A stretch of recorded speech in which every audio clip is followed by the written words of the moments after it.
नमस्कार दोस्तों, स्वागत है आप सभी का। मैं हूं मुकेश। दोस्तों, आज के वीडियो पार्ट में हम पढ़ेंगे गणित का एक बहुत ही महत्वपूर्ण टॉपिक जिसका नाम है अनुपात समानुपात। तो क्या क्या पढ़ोगे इसके अंतर्गत? अनुपात समानुपात होता क्या है, सबसे पहले तो हम ये जानेंगे। और साथ ही साथ पढ़ेंगे कि कंपटीशन की जो एग्जाम होती है उसमें अनुपात समानुपात से संबंधित किस प्रकार के सवाल एग्जाम में आते हैं।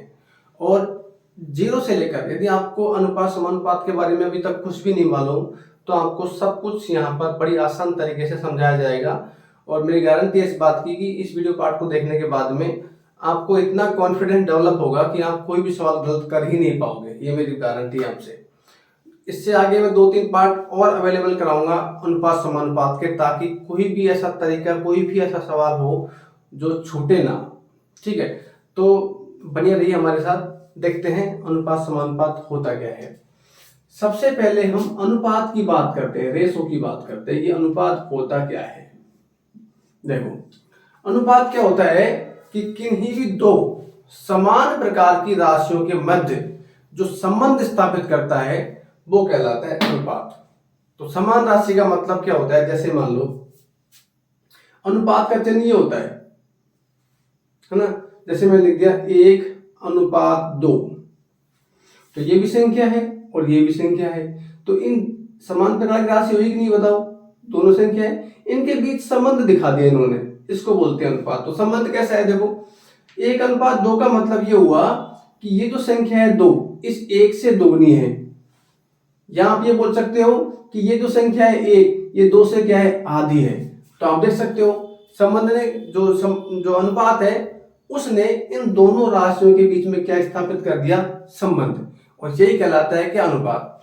हम ए अनुपात बी भी लिख सकते हैं, क्योंकि ये भी अल्फाबेट है, ये भी अल्फाबेट है। दोनों के बीच में क्या हो सकता है? अनुपात लगा सकते हैं। ऐसा नहीं कर सकते कि 2:1, ये अनुपात नहीं है, क्योंकि ये अलग प्रकार की संख्या है, राशि है, संख्या है, और ये क्या है? अल्फाबेट है। तो इनके बीच में हम अनुपात नहीं दिखा सकते। देखो, जैसे मैंने यहाँ पे लिखा था 1:2, इसको मैं लिख सकता हूँ 1/2। एक ही बात है, बटे वाली संख्याओं को अनुपात के रूप में लिखा जा सकता है। तो अनुपात को आप समझ गए होंगे।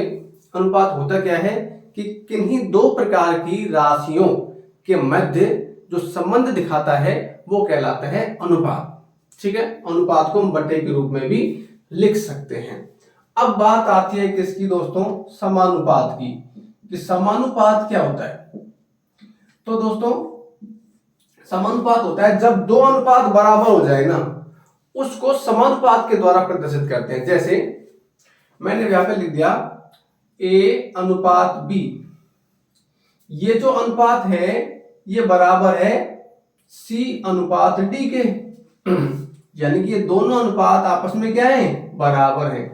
तो इसको हम समानुपात के रूप में प्रदर्शित कर सकते हैं। कैसे करेंगे? देखो, समानुपात का निशान कैसा होता है? देखो, A:B। अब इस बराबर के निशान की जगह ये 4 डॉट ऐसे लगाते हैं, इसको बोलते हैं समानुपात। A:B समानुपात C:D, ऐसे। तो आपको आ गया समझ में समानुपात क्या होता है? जब दो अनुपात बराबर होते हैं तो उनको प्रदर्शित करने के लिए किसका उपयोग होता है? समानुपात का। इनका गुणधर्म क्या होता है कि जो बाहर की संख्याएं होती हैं इनका गुणनफल A:D, इनका जो गुणनफल होता है ये अंदर की संख्याओं के गुणनफल के क्या होता है? बराबर होता है। A:D बराबर B:C। ये इसका एक गुणधर्म है, एक नियम है इसका समानुपात का। ये आपको याद रखना है। ये आता कैसे है मैं आपको समझाऊं। देखो, यहाँ पे लिखा था हमने A:B बराबर C:D। ये दोनों अनुपात आपस में बराबर है। तो अनुपात को मैंने बताया बटे में लिख सकते हैं। तो A:B को मैं कह सकता हूं A/B बराबर C:D को मैं कह सकता हूं C/D। अब आपने छोटी क्लासों में पढ़ा होगा, इस प्रकार की बटे वाली संख्या जब बराबर में होती है तो हम क्या करते हैं दोस्तों? इनको करते हैं वर्ज गुणा। इसको इससे गुणा, इसको इससे गुणा। तो देखो, हम क्या लिख सकते हैं? A/D बराबर B/C B/C। तो दोस्तों, आप देख सकते हो यही इक्वेशन है, यही समीकरण है, ये यहां से आती है। ठीक है, तो अनुपात समानुपात के बारे में बेसिक हमने क्या पढ़ा? अनुपात तो क्या होता है? किन्हीं दो राशियों के बीच में संबंध दिखाता है। अनुपात का चिन्ह ये होता है। और अनुपात वाली संख्याओं को हम बटे के रूप में भी लिख सकते हैं। जैसे मैंने लिखा x अनुपात y, तो आप क्या लिख सकते हो x बटे y, एक ही बात है। अब बात करते हैं समानुपात की।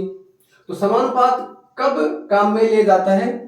वो तब काम में लिया जाता है जब दो अनुपात परस्पर क्या होते हैं, बराबर होते हैं। जैसे यहाँ पे a अनुपात b किसके बराबर था, c अनुपात d के। तो क्या लिखेंगे, a अनुपात b समानुपात c अनुपात d।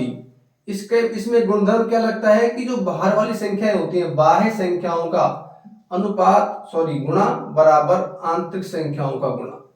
कैसे आता है आपको मैंने बता दिया। और देखते हैं इसके बारे में कि अनुपात समानुपात के और क्या क्या गुणधर्म होते हैं। तो और बात क्या ध्यान रखनी है आपको, जैसे आपसे कोई कहे कि a तथा b कोई दो राशि हैं, इनका आपको मध्यानुपाती ज्ञात करना है। क्या ज्ञात करना है, मध्यानुपाती। तो आपको सूत्र याद रखना है, इसका सूत्र होता है वर्गमूल ab। उदाहरण के लिए जैसे आपसे कहे कि 6 तथा 5 का मध्यानुपाती ज्ञात करो, तो कैसे लिखेंगे, वर्गमूल a तो ये हो गया, b इसको मान लो। तो a b मतलब कोई चिन्ह नहीं है, तो मतलब क्या है, गुणा है। इनके बीच में कोई चिन्ह नहीं है, मतलब क्या है, गुणा है। तो a b कितना हो गया, वर्गमूल 30। इस 6 और 5 का मध्यानुपाती। एक तो आपको ये बात याद रखनी है। दूसरी बात, जैसे आपको कोई तीन राशि हैं a b तथा c, ये तीन राशि हैं a b और c। इन तीनों राशियों का यदि आपको चतुर्थानुपाती ज्ञात करना है, चतुर्थानुपाती चौथा अनुपात, ये यदि आपको ज्ञात करना है तो कैसे ज्ञात करोगे। देखो, सबसे पहले तो इन संख्याओं को ऐसे जमा के लिखो, a अनुपात b समानुपात c अनुपात। तो तीन अनुपात हो गए, 1 2 3। चौथा अनुपात हमें ज्ञात करना है, चतुर्थ अनुपात ज्ञात करना है ना, उसको लिख दो आप x मान लो, ठीक है। अब मैंने आपको बताया था कि इन संख्याओं का बाहर की संख्याओं का गुणनफल और अंदर की संख्याओं का गुणनफल बराबर होता है। तो आप क्या लिखोगे, a गुणा x बराबर b गुणा c। तो x का मान क्या आ जाएगा, b गुणा c बटे, इधर a का गुणा हो रहा है ना, इधर क्या आ जाएगा, भाग a आ जाएगा, इधर भाग। तो x का मान क्या आ जाएगा, चतुर्थ अनुपाती का मान क्या आ जाएगा, b गुणा c बटे a। उदाहरण के लिए मैं आपको बताऊं, देखो जैसे आपसे किसी ने कहा कि 2 3 तथा 5 का क्या ज्ञात करो, चतुर्थानुपाती। तो कैसे ज्ञात करेंगे, देखो सबसे पहले तो इनको अनुपात के रूप में लिखो, 2 अनुपात 3 समानुपात 5, और ये हो गया x हमने मान लिया, चौथा अनुपात मान लिया। अब इन दोनों का गुणा, 2 गुणा x बराबर इन दोनों का गुणा 3 गुणा 5। तो x बराबर क्या आ जाएगा, 3 गुणा 5 तो इधर है ही, और ये गुणा है इधर, क्या आ जाएगा, भाग। तो कितना आ गया, x बराबर 15 बटे 2। तो ये क्या आ गया, चतुर्थानुपाती। किसका चतुर्थानुपाती आया, 2 3 तथा 5 का, ठीक है। तो अभी तक आपने क्या समझा, एक तो मध्यानुपाती कैसे निकालते हैं, वर्गमूल ab के सूत्र से। जैसे 6 और 5 का निकाला हमने, इसको मान लिया a, इसको मान लिया b, तो वर्गमूल ab कितना आ गया, 30। चतुर्थानुपात कैसे निकालते हैं, ये तीन संख्या को निकालना है, 2 3 और 5 का। तो तीन संख्या तो ये है, इनको लगातार लिख लो, 2 अनुपात 3, 2 अनुपात हो गए, समानुपात 5, तो 3 अनुपात हो गए, 1 2 3। ज्ञात कौन सा करना है, चतुर्थानुपाती। तो चतुर्थानुपात लिख दिया हमने, x लिख दिया। अब ये हमने लगा दिया, इसमें बाहर की संख्या को गुणनफल बराबर अंदर की संख्या को गुणनफल लगा दिया। तो x बराबर क्या आ गया, 3 गुणा 5 तो यहाँ पे है ही, ये 2 का क्या लग गया, भाग, तो 15 बटे 2 आ गया। अब एक होता है तृतीय अनुपाती, वो हम कैसे निकालते हैं, देखो आप, तृतीय अनुपाती का सूत्र क्या होता है। तो आपको ये समझना है, समझ के करोगे ना तो आपको बहुत आसान होगा, रट के नहीं करना, रटोगे तो कुछ भी समझ में नहीं आएगा। और देखो, रटने की कोई सीमा नहीं है गणित में, कितना भी आप रट लो, है ना। तो उनमें क्या है कि रखने से कोई न कोई बात तो आपको छूट ही जाएगी। आपको सभी चीज रखने में आप नहीं रख सकते, लेकिन समझ समझ के करोगे तो काफी कुछ याद रख सकते हैं। ठीक है, अब हम तृतीय अनुपाती की बात करें। जैसे उदाहरण के लिए, जैसे ए तथा बी, ये दो अनुपात है ना। ए तथा बी का हमको ज्ञात करना है तृतीय अनुपाती। तृतीय अनुपाती इसको हम कैसे ज्ञात करते हैं, याद रखो। देखो, सबसे पहले तो हमको ए अनुपात बी लिख लेना है, उसके बाद वो समानुपात लगा दो, और तीसरे अनुपात के रूप में भी बी को लिखना है, तृतीय अनुपात में, याद रखना है। और जो चौथा अनुपात आएगा उसमें लिखना है एक्स, तृतीय अनुपाती में। चतुर्थ अनुपाती में हमने ऐसा किया था, उसमें क्या था, ए बी और सी था। चौथा अनुपात हमने क्या माना था, एक्स माना था। ठीक है, तृतीय अनुपात में क्या करना है, आपके पास दो संख्या है, एक तो ए है और एक क्या है, बी। तो ए को तो लिखना है एक बार और बी को दो बार रिपीट कर देना है। बीच में क्या आ जाएगा, समानुपात का निशान, ए अनुपात बी समानुपात, फिर बी को रिपीट करना है, और तीसरा अनुपात क्या आ जाएगा, एक्स। तो कैसे करेंगे, इन दोनों का गुणा किन के बराबर होगा, इनके बराबर होगा। तो देखो, a गुणा x बराबर b गुणा b, क्या होता है, b की घात 2। तो x बराबर क्या आ जाएगा, b की घात 2 बटे a। ये होता है सूत्र किसका, तृतीय अनुपाती का। रटना नहीं है, ये तो तरीका बताया मैंने कैसे ज्ञात करना है। देखो इधर, जैसे मान लिया जाए कि हमारे पास कोई संख्या है कि साहब 4 तथा 5 का क्या ज्ञात करो आप, तृतीय अनुपाती। तो कैसे ज्ञात करेंगे, मैंने बताया आपको कि 4 अनुपात 5 तो लिखो पहले आप, और इसी 5 को एक बार और रिपीट करो। तो बीच में क्या आता है बच्चों, समानुपात का निशान आता है, तो यहाँ पे 5 लगा दिए, ये रिपीट करना है बार। तो देखो हमारे पास दो ही अनुपात है, 4 और 5। तृतीय अनुपात तो हमें ज्ञात करना है, तो 4 को एक बार लिखना है और 5 जो है 2 बार लिख दिया, और तृतीय अनुपात हमने क्या मान लिया, x मान लिया। अब इन दोनों का गुणा क्या होगा, 4 गुणा x, वो किसके बराबर होगा, 5 गुणा 5 25 के बराबर। तो x बराबर कितना आ गया, 25 बटे 4। ये हमारा क्या आ गया, तृतीय अनुपाती। ठीक है, तो अभी तक हमने क्या क्या पढ़ा, मैं आपको समझा देता हूं दोबारा से एक बार। सबसे पहले हमने पढ़ा अनुपात।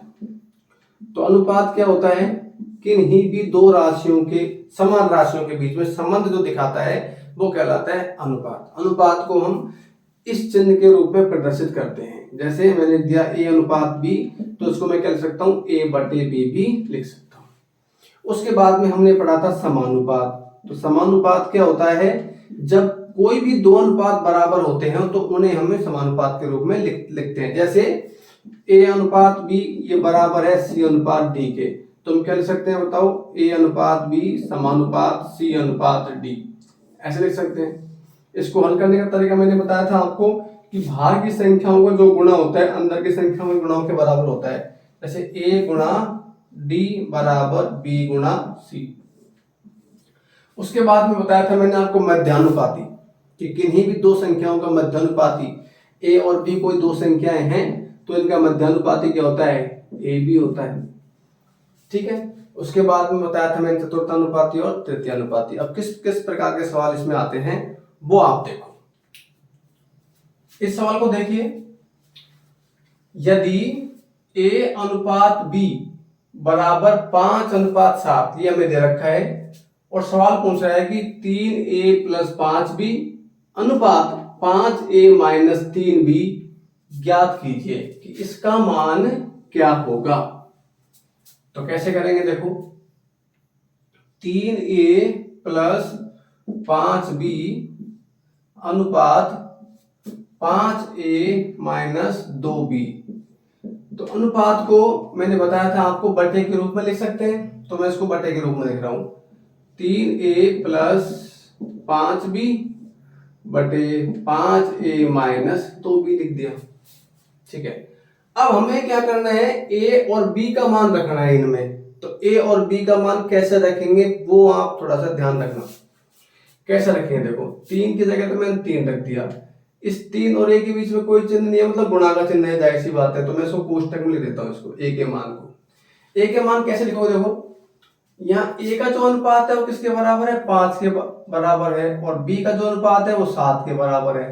ऐसे आप तुलना कर लिया करो, ए किसके बराबर आ रहा है 5 के और बी किसके आ रहा है 7 के।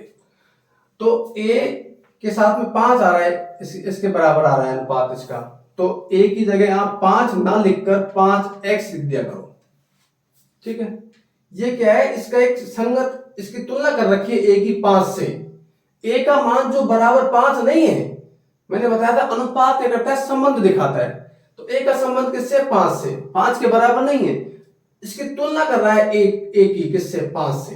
तो आप क्या काम करो, ए की जगह 5 ना लिखकर 5x लिख दिया करो, प्लस बी की जगह में क्या लिखूंगा बताओ, 7x, बी की तुलना कैसे हुई 7 से, तो 7x। इसी प्रकार नीचे लिख दो 5, ए की जगह कितना लिखूंगा, वही 5x माइनस 2, बी की जगह कितना लिखूंगा 7x। ठीक है, अब इसको हल करते हैं। देखो कोई चल नहीं है कि गुणा है, मतलब 3 पंजे 15x प्लस 5 सत्ते 35x बटे 5 पंजे 25x माइनस 2 सत्ते 14x। अब देखो आप 15x और 35x कितने हो गए, 50x, और 25 में से 14x घटाओगे तो कितना बचेगा, 11x। तो x से क्या कर दिया x, तो कितना आ गया 50/11। ये किसका मान आया, ये इसका मान आया। तो इस प्रकार के सवालों को हम ऐसे कर सकते हैं। कैसे किया मैंने आपको बता देता हूँ, रिपीट करता हूँ दोबारा से, कि a का मान, a के संगत कितना दे रखा है, 5 दे रखा है ना, a की तुलना 5 से कर रखी है, तो a की जगह में 5 नहीं लिखना है, 5x। ठीक है, ये याद रखना। हालांकि आप 5 लिखोगे ना यहाँ पर, तब भी उत्तर तो इतना ही आ जाएगा, लेकिन आगे के सवालों में आप x लिखोगे तभी उत्तर आएगा, ये आप याद रखना। और b के संगत कितने हैं, 7, तो आपको 7 न लिख के कितना लिखना है, 7x। ठीक है दोस्तों, अगला सवाल देखते हैं। तो चलिए दोस्तों इस सवाल को देखो, इसमें क्या दिया गया है, a अनुपात b किसके बराबर दे रखा है, 2/9 अनुपात 1/3। बी अनुपात सी किसके बराबर दे रखा है, 2/7 अनुपात 5/14। डी अनुपात सी किसके बराबर दे रखा है, 7/10 अनुपात 3/5। और पूछा क्या है, ए अनुपात बी अनुपात सी अनुपात डी, इसका मान क्या होगा। देखो कैसे ज्ञात करेंगे इस सवाल को। देखो सबसे पहले तो हमें ये दे रखा है, ए अनुपात बी बराबर 2/9 अनुपात 1/3। देखो मैंने आपको शुरू में एक बात बताई थी, क्या बात बताई थी, कि मैं कोई भी दो संख्याएं हैं, जैसे मैंने लिख सकता हूं 1/2, तो क्या लिख सकता हूं मैं इसको 1/2 लिख सकता हूं, बताया था मैंने आपको। तो इसी प्रकार इन अनुपात वाली संख्याओं को मैं बटे में लिख सकता हूं, तो क्या लिखूंगा, देखो 2/9 और इसके भी बटे में कितना, 1/3। समझ में आया। जैसे 1/2 को मैं कह सकता हूं 1/2, तो यहाँ पे 1 की जगह कितना है, 2/9, अनुपात 2 की जगह कितना है, 1/3। तो इसके बटे में मैं ये लिख सकता हूं, अनुपात के चिन्ह को हटा के आप बटा लगा सकते हो, ये मान लो आप। तो कितना हो गया, 2/9 और इसके भी बटे में यानी कि भाग में 1/3 लिख दिया। तो अब इसको कैसे हल करेंगे, देखो 2/9 तो योग तो रह जाएगा, और गुणा का चिन्ह लगा के नीचे वाली संख्या को उल्टा कर दिया करो, तो 1/3 क्या हो जाएगा, 3/1। तो एक कटेगा, देखो 3 एकम 3 और 3 3 9, तो क्या आ गया, देखो 2 एकम 2 और 3 एकम 3, तो 2/3 आ गया। यानी कि हम लिख सकते हैं a अनुपात b बराबर 2/3 कर सकते हैं, 2/3। तो इससे तो ये आ गया। अब इसको हल करते हैं। देखो b अनुपात c को मैं क्या लिख सकता हूं बताओ, 2/7, और अनुपात को लिख सकते हैं बटे में लिख सकते हैं, कितना 5/14।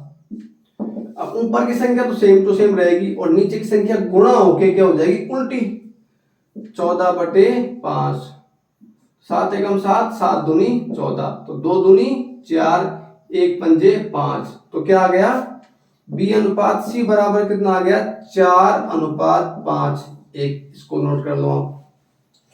अब इसको देख लो, D अनुपात C बराबर क्या आएगा 7/10 और इसके भी बटे में क्या आ जाएगा 3/5। तो क्या हो जाएगा 7/10 गुणा होके ये संख्या उल्टी हो जाएगी 5/3। 5 एकम 5 और 5 दूनी 10, 7 एकम 7 और 2 तिये 6, यानी कह सकता हूं मैं 7/6। 7/6 क्या आया D अनुपात C बराबर 7/6।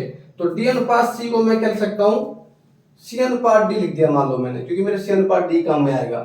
तो मैंने इसको उल्टा लिखा है तो तुम इसको उल्टा लिख दो 6:7। तो 6:7। तो ये मेरे पास 3 समीकरण आ गई, एक तो ये, एक ये और एक ये। अब इसकी इन तीनों की सहायता से मैं इनका मान ज्ञात करूंगा। देखो कैसे।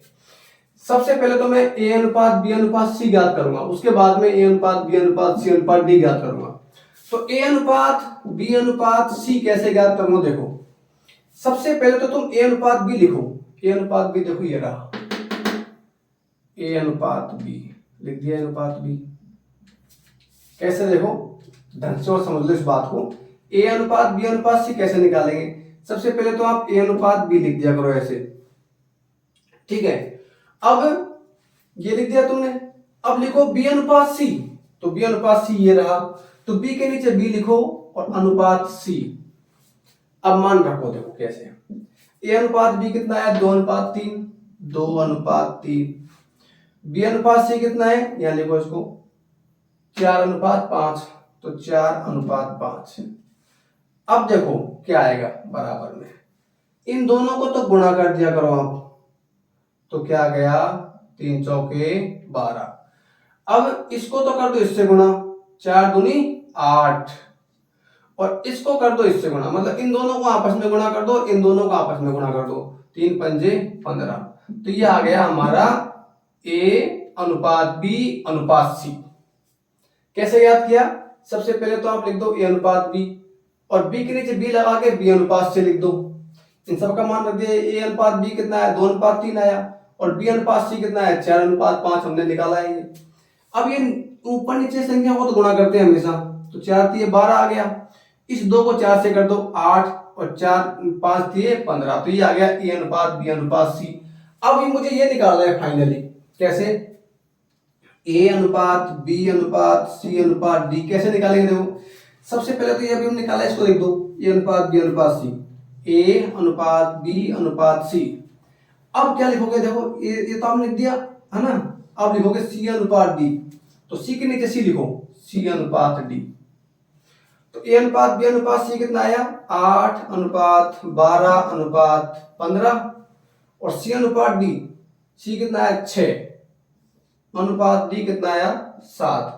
अब मैंने आपको क्या बताया, थोड़ा यहां कर देता हूं मैं आगे। इन दोनों को तो गुणा कर दिया करो आप, तो 15 6 की 90, ठीक है। तो ये आ जाएगा 90। अब क्या करो, इन दोनों संख्याओं को गुणा करो 6 से। तो देखो 6 8 48 और 12 6 की 72, तो इनमें अनुपात आ गया। अब 15 करो 7 से, 15 7 105, तो 105। तो ये जो आंसर आया वो क्या आया A अनुपात B अनुपात C अनुपात D। अब आप चाहो तो इनको काट सकते हो, 3 से कट रहे हैं सारी संख्याएं। तो 3 से ये 48 कटेगा 16 बार, 16 अनुपात ये कटेगा 24 बार, ये कटेगा 30 बार और ये कटेगा 105 कितने बार 35 बार। तो 16 अनुपात 24 अनुपात 30 अनुपात 35। ऐसे हम याद कर सकते हैं A अनुपात B अनुपात C अनुपात D, ठीक है।